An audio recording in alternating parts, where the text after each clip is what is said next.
Rich dad poor dad के episode 2 में आपका स्वागत है। असली एसेट को पहचानो और उनको खरीदो। अमीर लोग इसलिए अमीर बनते हैं क्योंकि वो पैसों के लिए काम नहीं करते, बल्कि उनका पैसा उनके लिए काम करता है। अमीर लोग अपने पैसों का उपयोग और अमीर बनने के लिए करते हैं, और वहीं गरीब लोग अपने पैसों का उपयोग अमीर दिखने के लिए करते हैं। अमीर अपने पैसों को बढ़ाने का जरिया खरीदता है, खर्चा बढ़ाने का नहीं। जैसे आपके पास 10 लाख रुपए हैं तो आप 8 लाख की कार लेने की सोचेंगे, और वहीं अमीर 10 लाख की दुकान लेगा जिससे किराया आए और उसकी कीमत और बढ़े। वहीं कार की तो शोरूम से निकलते ही 20% कीमत कम हो जाती है।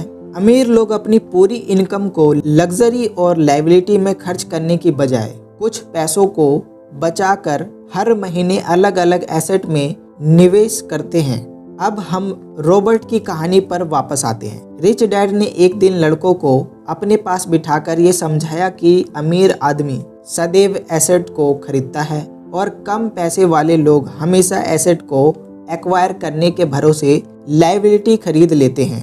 एसेट कोई भी वो वस्तु हो सकती है जो आपके पॉकेट में पैसे जोड़े, तो वहीं दूसरी ओर लायबिलिटी आपके पॉकेट को धीरे धीरे खाली करती रहती है। इसको एक उदाहरण की मदद से और बेहतर समझने की कोशिश करते हैं। एक घर को हमेशा एसेट की तरह देखा जाता है, लेकिन असल में ये एक बहुत बड़ी लायबिलिटी होती है। एक घर खरीदने का मतलब होता है कि आपको पूरी जिंदगी काम करके हर महीने उसका लोन चुकाना पड़ेगा और हाउस टैक्स अलग से लगेगा। यानी कि हर महीने आपको अपने वॉलेट से इसके लिए पैसे देने होंगे। लोन पर लिए गए घर के आपको 2 नुकसान होंगे। पहला तो हर महीने आपको अपनी इनकम का बड़ा हिस्सा उसका लोन चुकाने के लिए खर्च करना होगा। दूसरा, आप इन पैसों को हर महीने किसी और एसेट में निवेश कर सकते थे जहां से आपको फायदा होता। रिच डैड ने अपने इस लेसन को विराम देते हुए कहा कि अगर आपको अमीर बनना है तो